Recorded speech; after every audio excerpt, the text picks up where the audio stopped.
these assets have never been released before. The only time that they came into the purview of this earth was in 1959 and 1960. But even from that time onwards, there were too many violent clashes internally between the various groups who were for conducting redemption and the other groups against conducting redemption.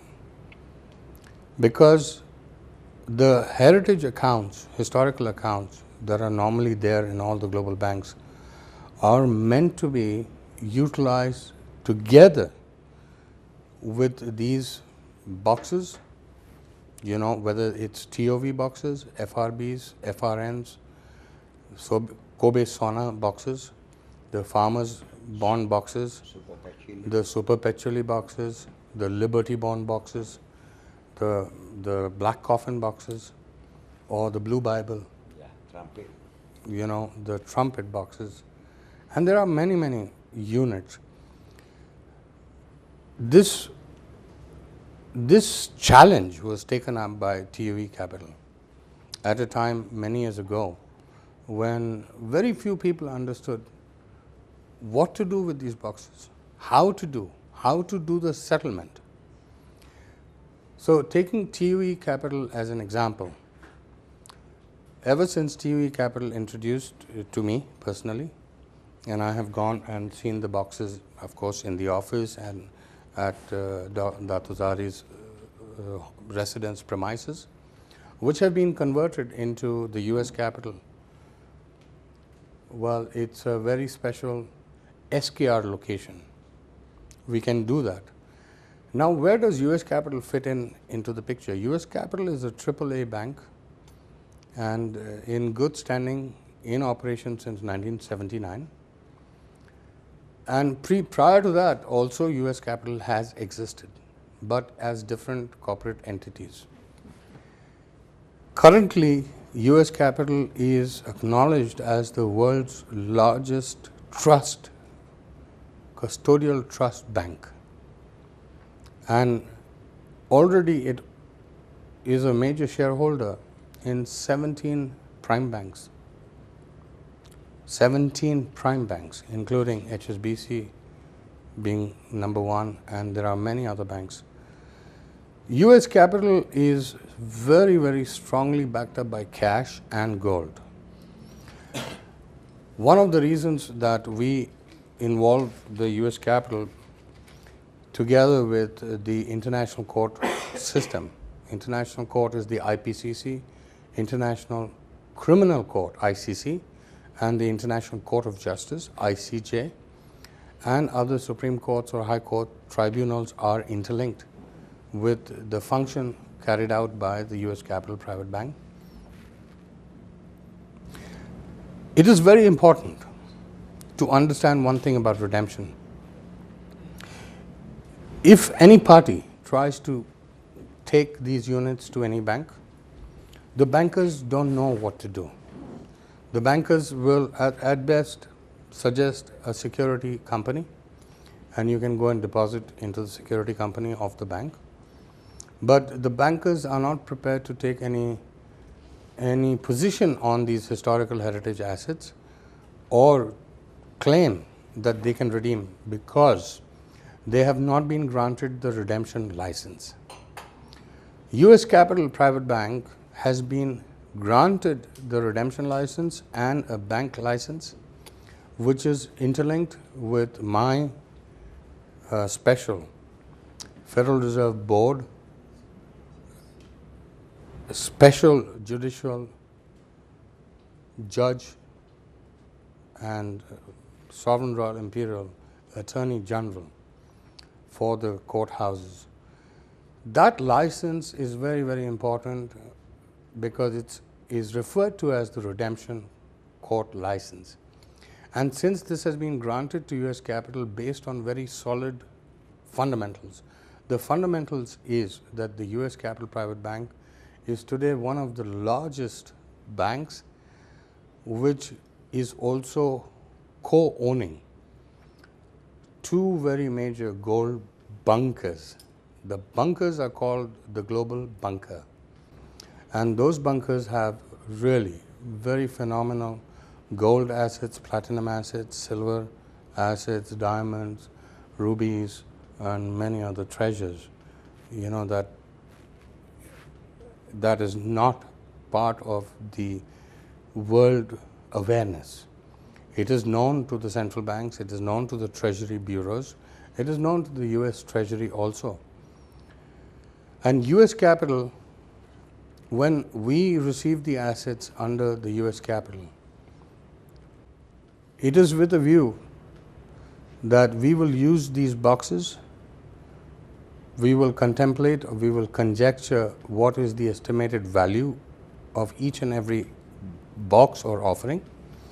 We will do a fully integrated credit and cash revaluation on the antiquity or the historical genuineness of these boxes, together with determining the exact ownership, the exact mandate to use these boxes. We also supplant these units, these boxes, redemption articles, with a proper gold backup confirmation letter. The gold backup confirmation letter is granted by the US Capital Private Bank to any parties that may be holding the boxes, or to the banks, or to the other banks which are involved in the transactional modalities. Now, when we are able to mix and match three fundamental things: the box and the serial number on every box. That serial number is linked with special heritage and historical accounts posted in many international banks worldwide, and registered in the Federal Reserve System, registered in the US Treasury System, number one. Thereafter, it's registered in various central banks. Number two is the ability to discern the accounts, to check on certain mainframes the original accounts that were created in the 1910, 1920s, 1930s, 1940s and onwards. Those accounts and spreadsheets are still available to us. So, in trying to determine any box unit, anything, we look at whether the boxes are linked with any gold bunker, any gold warehouse. And if it turns out that the gold bunkers that we have within US Capital, under our care, under our custodial guardianship, or as a Templar unit, where we are able to take these old art items and again reuse them. These boxes have never been used previously, especially the units starting from 1934 onwards. They have never been used. I've had debates and discussions with certain people who claimed these boxes have been used for creation of accounts and currencies, but they could not give any proof or evidence that where exactly these boxes were used, because these boxes were transported on this earth in 1959, 1960, 1961, during those years only, and they became available in certain treasury bunkers, in certain banks. We have the complete audit available to us, the shipping manifest, the invoicing for the boxes, when they were purchased, by whom. All the paperwork exists to our courthouse,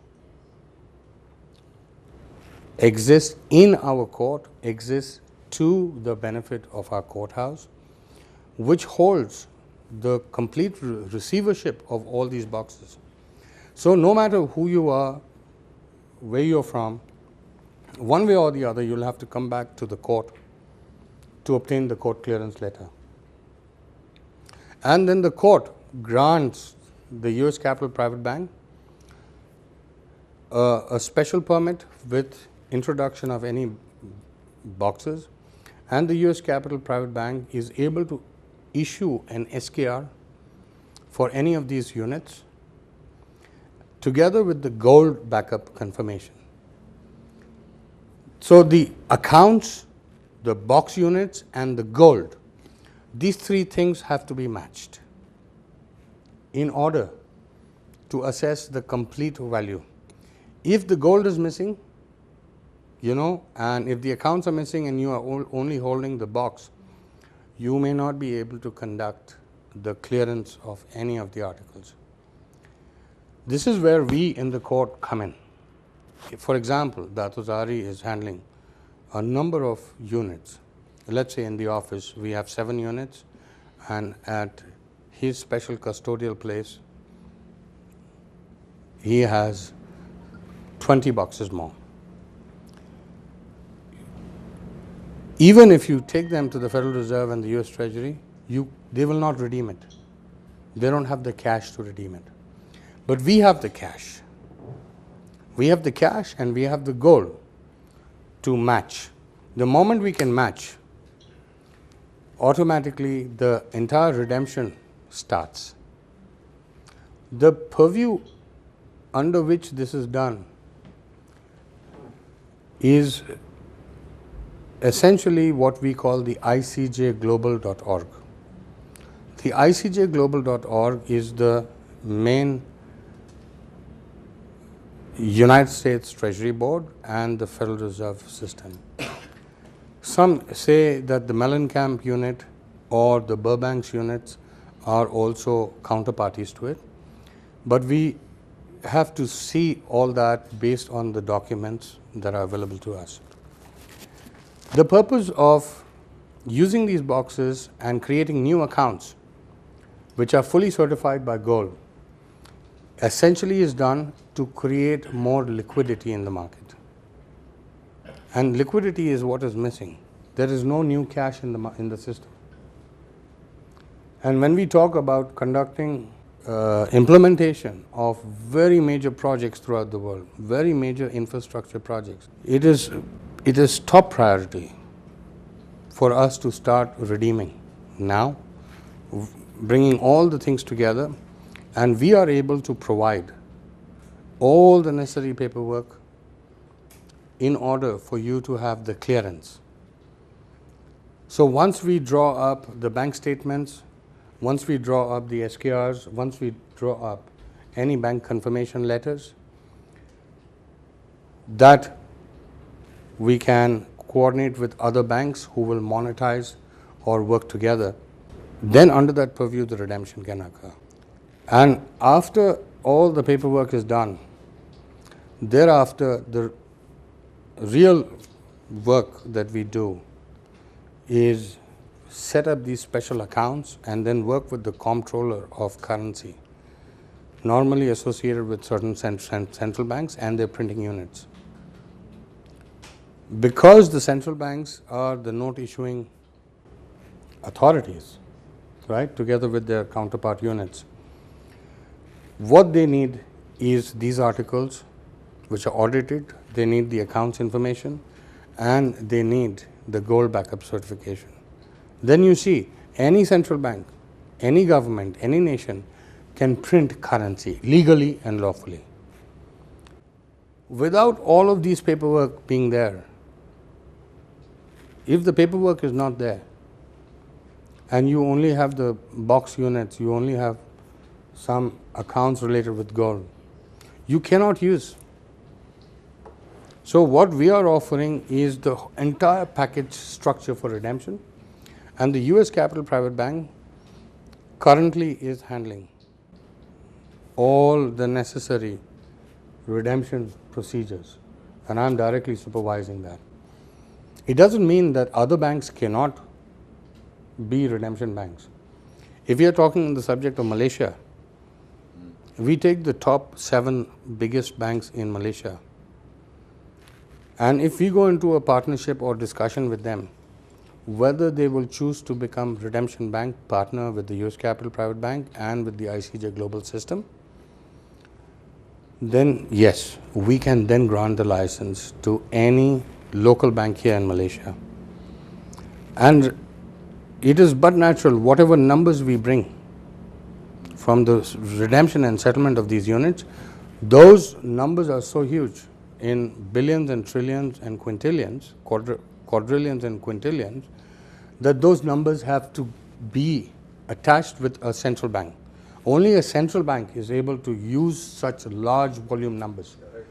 The primary banks or the prime banks, the commercial banks, don't have the license to cover this big number. They normally have the license going up to any numbers of hundreds of billions, or maybe just 1 or 2 trillion, or up to 5 trillion maximum. You don't hear of the commercial banks or the prime banks engaging in these unless they have been given the right to redeem, the license to redeem, and the necessary appointment or approval letters to redeem. So the US capital makes it a point that when talking with other banks or the Ministry of Finance, central banks, we support the entire paper trail. And when we have the paper trail, then this can be settled. In 1 week, it's fully settled and the money becomes available. But it does require a lot of coordination with America, with China, with India, the courthouses, the courts related with all these countries. Only from the court then you can apply for redemption in the banks. Currently, we have everything available to us in US capital and in the international court system. So, for example, if we handle a fund of 1 trillion, which is a stated numbered account, but it's not just the numbers, those are gold backup numbers. And when we have the gold backup together with any credited or accredited estimated valuations of the boxes, it is then everything comes into compliance. And what we have today with TV Capital is a very advanced stage where we are moving forward with the banking paperwork to give the clearance to the ministry or to the central bank, Ministry of Finance, Ministry of Justice, or the central bank units and the other primary banks that work with the central bank to determine how much money we need to support the new economy of Malaysia, to support the new sovereignty of Malaysia. Because Malaysia is one country, now there are over 200 countries all over the world. So, in determining that already there is a 33 nations committee, a 33 nations project implementation to build housing. And housing is very critical in the developing nations or the underdeveloped nations. There are not enough houses. There is not enough agriculture. There is not enough food and water. There is not enough shelter. There is not enough clothes for people to wear. Except in advanced or developed nations, you have everything. But in the developing nations or underdeveloped nations, these things are luxury. And then the cash comes in. Because we are being compliant to all and everyone's requirements. And now we expect that others will comply with our directives or requirements, what we say and how to do, what to do. Nothing can be done instantly. We must wait for the proper time to bring together the parties who are going to be part of the whole project, the whole venture. And at the moment, we have those parties. Once we redeem even amounts of 1 trillion or 2 trillion or 4 trillion, we redeem, and that money can flow into the new economies. It can come into the World Bank unit. It can come into the United Nations unit. It can come into the African Development Bank board. It can come into the Asian Development Bank board. It can come into the whole World Bank board. You know, these kind of big numbers. And from there, you take, you know, the pie is very big and you give to everyone. It's like eating a cake, but small, small pieces. You're able to give and make people happy and satisfied. We will definitely work with the Malaysian government and also talk with the Malaysian government and the ministries to, first of all, from our side, give them a redemption license, so that after you get the redemption license and the approval and the appointment letters, you can conduct as much redemption you want to do without feeling that there is somebody always trying to stop you. Just really not many people who are trying to stop you. Only at sometimes there are some very special groups. They also want to help, but they want to make sure that the procedures and the guidelines are followed. In Malaysia, I am very comfortable because Malaysia can understand our language. Malaysian people can understand our language, what needs to be done. Although we have set up for the last 1.5 years or almost 2 years, we have set up a mechanism with China government to settle the entire 303 Kongshan era bunker. That bunker is very, very large. But the bunkers from Philippines, for example, that we have brought under US capital with the full gold backup, without any litigation involved, because we are the court, and the court itself is jointly owning the bunkers, and the court is able to underwrite, you should have no problem, right? Anytime Datu Zari requires any court letters or the bank letters from US capital, it is available. So you can imagine the long wait. From 1933, now we are in 2017, we have actually gone ahead and conducted redemption. We've already conducted the procedural guidelines. This is a huge, this is like 70, 80 years. That if we are able to realize in monetary terms, in liquidity, in to remove the market crashes, but to infuse new liquidity, and should we all succeed in this mission, then I will say this is too good to be true. It is truly good, and it is truly true.